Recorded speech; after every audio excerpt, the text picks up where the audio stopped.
The Bambu Labs X2D is finally here, and honestly, it's the most ambitious budget printer Bambu Labs has ever made. Dual nozzles, heated chamber for faster multicolor printing with less waste. Perfect for engineering filaments with supports, for example. On paper, this whole machine sounds perfect, but after a couple weeks of testing, I think the X2D has some serious flaws that hold it back. In this video, I'm going to break down the good, the bad, and the ugly. And at the end, one important question: am I actually keeping this printer? Because my workshop is running out of space and every printer has to earn its spot right now.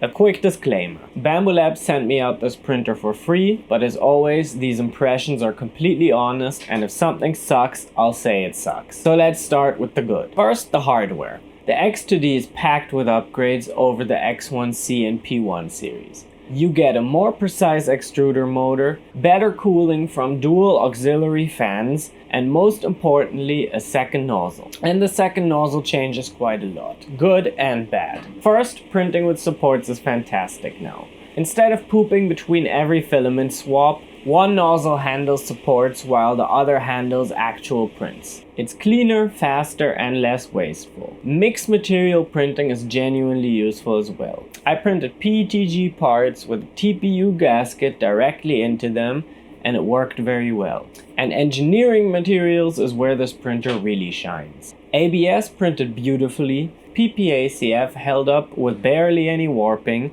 and TPU printed very clean with almost no stringing.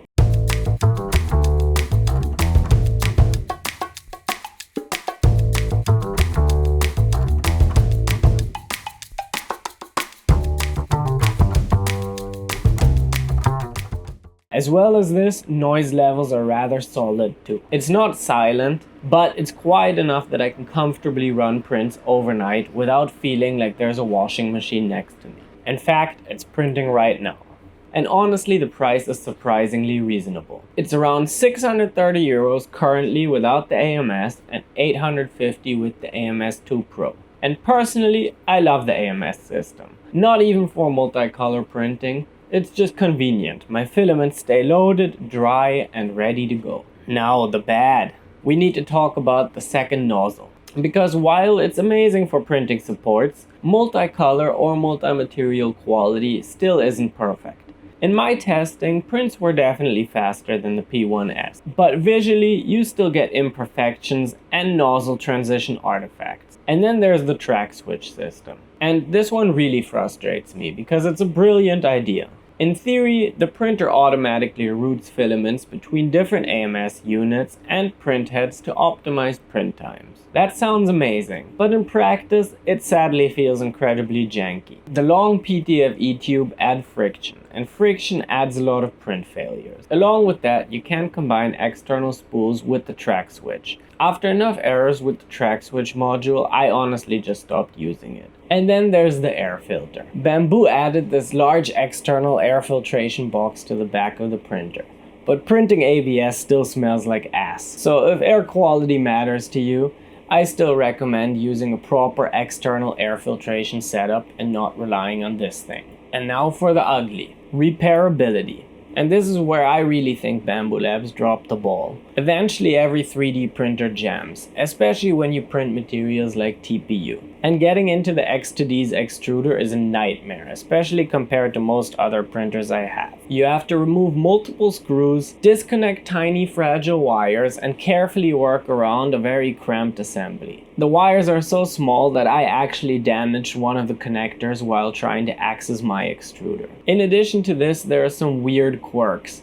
Bambu Lab says it's normal for the outside panel of the printer to deform and warp a little bit under the heat. Yes, even permanently. It's expected and treated as normal, which is disappointing. Why is an 800 euro printer normal to deform and melt a little bit under the heat? And the whole printer feels like this, to be honest. Incredibly advanced, incredibly ambitious, but also overcomplicated, and not everything is well thought through. Every cool feature seems to come with an asterisk attached. The dual nozzle system is awesome, but the Bowden extruder print quality is a bit inconsistent. The track switch is smart, but unreliable. And the technology overall is impressive, but messy to work with. Which leads me to the big question. Am I actually going to keep this printer? And for me, that answer is an easy yes. The form factor is great and it can do a lot.